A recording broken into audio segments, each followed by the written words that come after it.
पक्का हे घे बर्फी. अरे मित्रा पण ही बर्फी कशाबद्दल द्यालायस? माझं लग्न ठरले.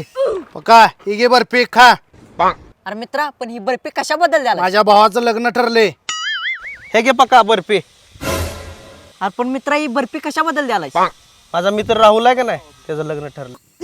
अरे मग त्याच्या तोंडात घाल की जा, मला कशाला द्यालायस? लग्न ठरलंय नुक्का लग्न ठरलंय.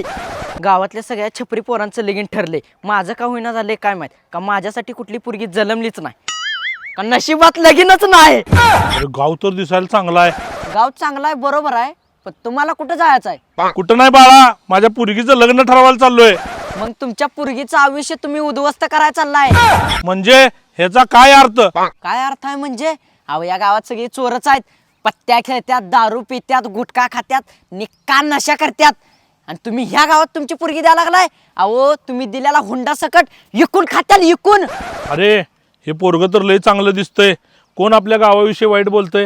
ह्या पोरग्यानं आपली डोळं उघडला. हो थांबा. अहो पण तुमची पोरगी कुणाच्या घरात देणार होता? अरे बाळा, त्या पोराचं नाव पक्का आहे. त्याच पोराला माझी पोरगी द्यायची होती, पण आता कॅन्सल. अहो मामा तसं करू नका, त्याच्यासारखं पोरग या गावात नाही. अहो ह्याच काय अख्ख्या 10 गावात तुम्हाला त्याच्यासारखं पोरग भेटणार नाही. अरे सोड रे, मला तुझ्या अहो, तसं- गावात पोरगी द्यायची नाही, ह्या गावात द्यायची नाही पोरगी मला. मामा